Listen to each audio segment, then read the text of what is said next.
$150 billion. That is the number you need to burn into your brain right now.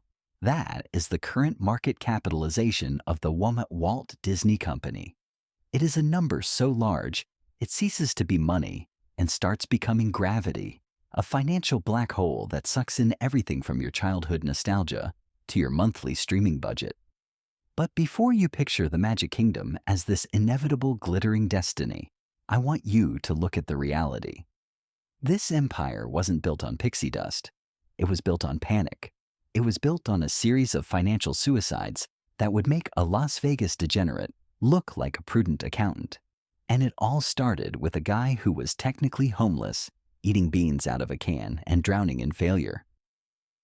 Let's rewind to 1923. Picture Kansas City. It's dusty, it's depressing, and there sits Walt Disney. He's not the frozen head of a media god yet. He's just a 21-year-old kid who has already managed to bankrupt his first company, Laugh-O-Gram Films. You think business is fair?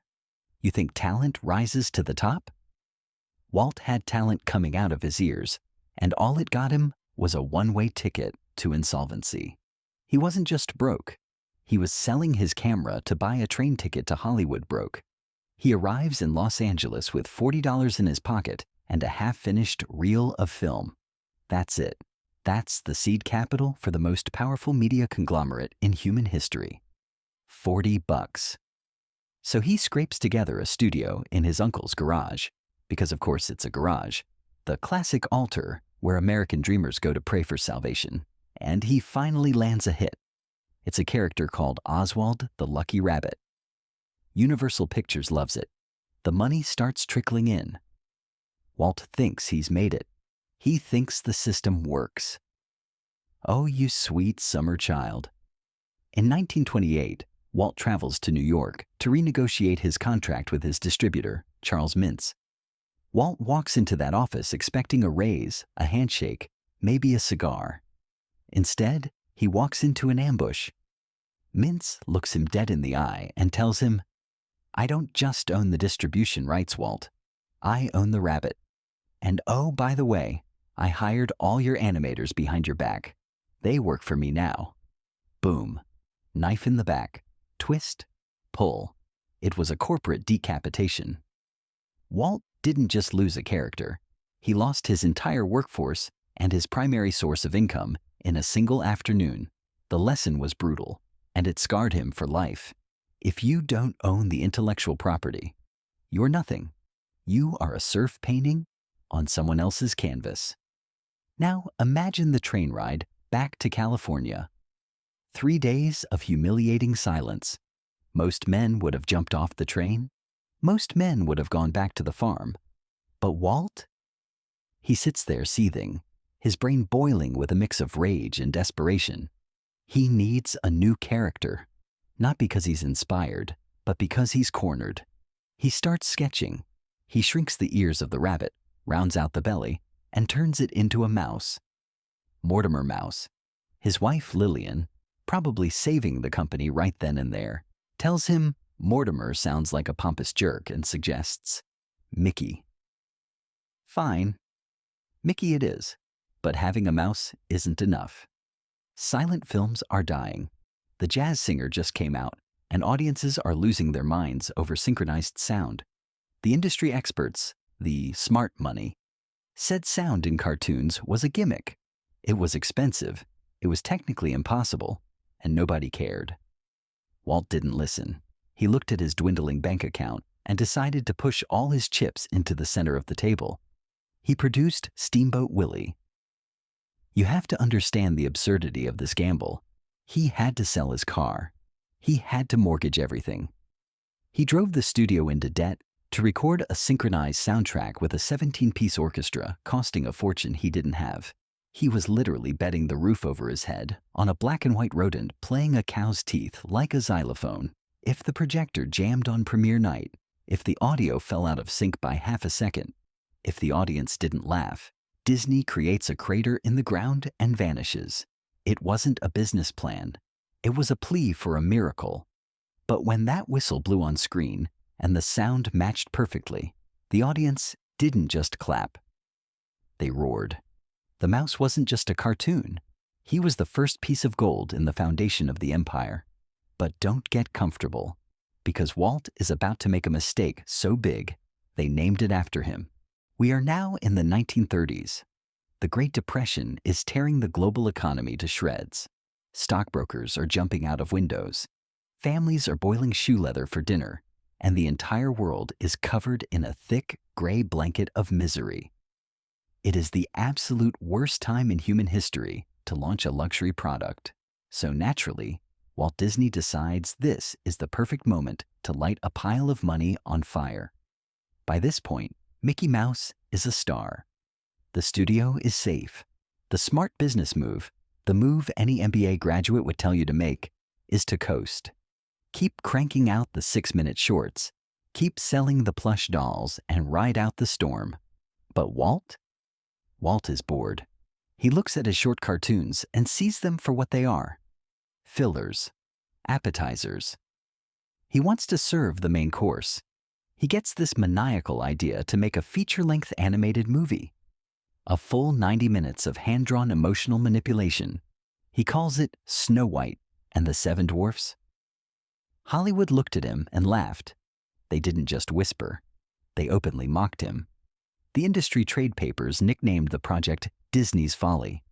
They said, "Walt, nobody is going to pay to sit in a dark room for an hour and a half to watch a cartoon. Their eyes will hurt. They'll get bored. You are going to bankrupt yourself." And they were almost right. Let's talk about the math, because the math is horrifying. Walt initially budgeted the film at $250,000. That was already a lot of money. But Walt was a perfectionist, which is just a polite word for a financial terrorist. He didn't just want animation. He wanted art. He forced his animators to study gravity, realistic movement, the way fabric flows over a body. He threw out entire sequences. He kept adding zero after zero to the costs. The budget didn't just creep up, it exploded. It hit $500,000, then $1 million. Finally, it capped out at $1.5 million. To put that in perspective, $1.5 million in 1937 is about the equivalent of betting the GDP of a small island nation on a fairy tale. The Disney brothers, Walt and Roy, ran out of money halfway through. They were running on fumes. Roy, the financial brain who probably aged 10 years every time Walt opened his mouth, had to go to the Bank of America and beg for a loan just to finish the film. There is a legendary story where Walt literally had to act out the entire movie, doing the voices, the mannerisms, the dwarfs, for the bank executive, Joseph Rosenberg, just to convince him not to pull the plug. Imagine the indignity. The head of a studio, dancing around an office like a court jester, praying the guy in the suit writes a check. If Snow White flopped, the studio would be seized by the bank. The film reels would be melted down for silver nitrate. It was do or die. December 21st, 1937. The premiere. The theater is packed with the Hollywood elite. Clark Gable, Marlene Dietrich, the skeptics, the vultures waiting to pick the bones of Disney's corpse. The lights go down. 83 minutes later, the lights come up. And the skeptics? They aren't laughing. They're weeping. Grown men, hardened studio executives, are sobbing because a drawing of a princess just woke up from a coma. The film didn't just break even. It made $8 million during its initial release. Adjusted for inflation, it is still one of the highest-grossing animated films of all time. It was the Star Wars of the 1930s. Walt didn't just prove them wrong. He humiliated them. He took that massive pile of cash and built the Burbank studio, the headquarters that still stands today as the Vatican of the entertainment industry. The lesson here is dangerous, but it's real. In a world of cheap knockoffs and quick cash grabs, obsessive, uncompromising quality is the only business plan that actually scales. You can cheat the audience for a while, but you can't build an empire on garbage. But success is a drug, and Walt was about to overdose on ambition again. He was looking at a chaotic orange grove in Anaheim, and he saw something that scared the hell out of his accountants. Fast forward to the 1950s. Walt Disney is rich. He's the king of animation. He has Oscars lining his shelves like dust collectors. He should be on a yacht in the Mediterranean drinking daiquiris. Instead, he's sitting on a park bench eating peanuts, watching his daughters ride a dirty, rusty merry-go-round, and he's disgusted. In the 1950s, amusement parks were not magical. They were cesspools. They smelled like stale beer, vomit, and regret. They were run by carnies who would likely pick your pocket while you waited in line for a ride that might decapitate you. Walt looks at this squalor and has an epiphany. He wants to build a place that is clean, a place that is safe, a theme park. He takes this idea to his brother Roy. Now, poor Roy. Roy has spent 30 years trying to keep Walt from bankrupting them. And now Walt walks in and says, "I want to spend millions of dollars building a giant playground." Roy looks at him like he needs a lobotomy. He says, "Walt, we make cartoons. We do not operate carnivals." No. The bankers agreed. They told Walt that the theme park industry was dead. They said a park without a Ferris wheel or a roller coaster, which Walt refused to build, was economic suicide. They laughed him out of the room. Again. So, what does a rational businessman do? He listens to the experts, right? Wrong. Walt goes rogue. He forms a secret shell company called WED Enterprises, his initials Walter Elias Disney, just to design the park away from his brother's prying eyes. But he needs cash, massive piles of cash. The studio won't give it to him. So, Walt Disney, the head of a major studio, goes home and mortgages his own house. He sells his vacation property. And in the ultimate act of burning the boats, he cashes in his life insurance policy. Think about that. He literally bet his life, his death benefit, on a castle made of fiberglass. He leveraged his personal survival to build Disneyland. But even that wasn't enough. The price tag for the park was spiraling towards $17 million. He needed a partner. In a move of pure desperation, he turned to the newest, scariest monster in media, television. At the time, movie studios hated TV. They saw it as the enemy. Walt didn't care. He went to the struggling network ABC and made a devil's bargain. "I will give you a weekly TV show to promote my brand if you give me the money to build my park."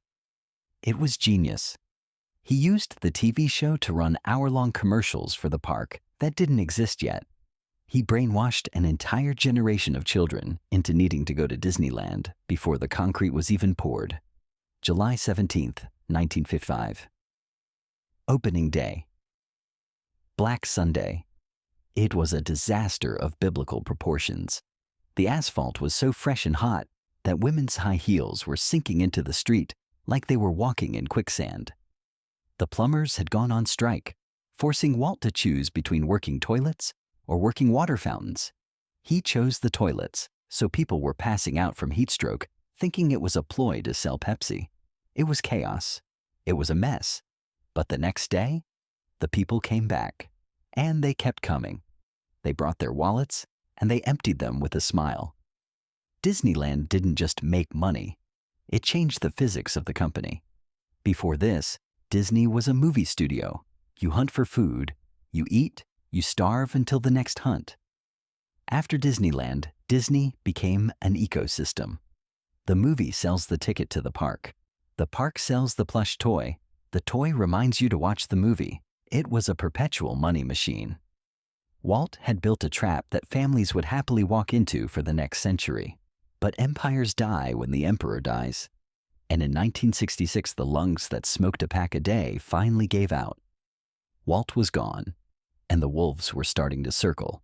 The king is dead. Walt Disney finally succumbs to the chain smoking, leaving a lung cancer-sized hole in the middle of the company. When a visionary dies, they don't just leave a legacy, they leave a vacuum. And nature abhors a vacuum, but corporate incompetence loves it. For nearly 20 years, the Disney executives were running around like headless chickens in a barnyard fire, They weren't looking forward. They were looking at a ghost. Every meeting started with the same pathetic question. What would Walt do? It wasn't a business strategy. It was a seance. They were trying to drive a car by staring exclusively into the rearview mirror, and inevitably, they crashed. The creative output during this period wasn't just bad. It was embarrassing. The studio that gave us Pinocchio was now churning out live-action flops that smelled like old mothballs and desperation. The animation department, the very heart of the organism, was rusting shut. The 9 old men, Walt's legendary animators, were getting too old to hold the pencils, and the new blood was being suffocated by management. The stock price didn't just dip, it flatlined. By the early 1980s, the Walt Disney Company was no longer a titan. It was a wounded gazelle limping through the Serengeti. And you know what happens to wounded gazelles? The lions show up. Enter Saul Steinberg. This guy wasn't a fan. He didn't care about the mouse. He didn't have a favorite song from Mary Poppins. He was a corporate raider, a financial butcher who specialized in buying undervalued companies, chopping them up, and selling the organs for profit. In 1984, Steinberg looked at Disney and realized the math was broken. The company's assets, the film library, the prime California real estate, the brand, were worth vastly more than the stock price. He saw a carcass worth stripping. Steinberg launched a hostile takeover attempt that terrified the entertainment world. His plan was the stuff of nightmares. Buy a controlling interest, fire the creative staff, sell off the studio lots for condos, and auction off the rights to the characters. Imagine Mickey Mouse being owned by a hedge fund and sold to sell insurance. That was the reality on the table. He started buying up shares aggressively, tightening the noose around the board's neck. The Disney board, led by Walt's son-in-law Ron Miller, was paralyzed. They were creative guys facing a Wall Street shark, and they had brought a paintbrush to a gunfight. In a moment of pure, humiliating panic, they decided not to fight, but to pay the ransom. It's a dirty practice called greenmail. Disney agreed to buy back Steinberg's shares at a massive premium just to make him go away. They effectively wrote him a check for $325 million to stop holding a gun to Mickey's head. Steinberg walked away with a $32 million profit for doing absolutely nothing but threatening destruction. The company survived the raid, but the dignity was gone. The greenmail incident proved to the world that Disney's management was weak, scared, and incompetent. Roy E. Disney, Walt's nephew, and the only guy left with any fire in his belly, had seen enough. He realized that to save the Magic Kingdom, he couldn't play nice anymore. He had to orchestrate a coup. He needed to fire the family and hire some mercenaries. He needed killers who didn't care about what Walt would do, but cared about what Wall Street demanded. The gates were about to open for the Eisner era, and things were about to get very loud and very expensive. The year is 1984. The sharks have been fed, the greenmail has been paid, and the Disney board is sitting in the wreckage of their own dignity. They realized that the family business approach was a one-way ticket to the graveyard. So, they did something radical. They went outside the family. They hired 2 guys who didn't have Disney in their blood. They had ice water in their veins. Michael Eisner from Paramount and Frank Wells from Warner Brothers. This wasn't a hiring. It was a defibrillator to the chest. Eisner was the tall, loud, creative ego, the guy who wanted to be on every magazine cover. Wells was the quiet, prudent operator, the guy who made sure the checks didn't bounce. Together, they looked at the Magic Kingdom and didn't see a shrine. They saw an under-monetized asset. The first thing they did? They jacked up the prices at the theme parks. For decades, Disney had kept prices low to be accessible. Eisner looked at the lines of people waiting 4 hours for Space Mountain and realized something basic. Demand was infinite. Supply was fixed. He raised ticket prices immediately and aggressively. Did people stop coming? No. They complained and they paid. It was the first lesson in modern capitalism. Loyalty is a resource to be mined. But you can't just price gouge your way to glory. You have to make something people actually want. Eisner unleashed the animators from the basement. He gave them a mandate to make Broadway musicals, not just cartoons.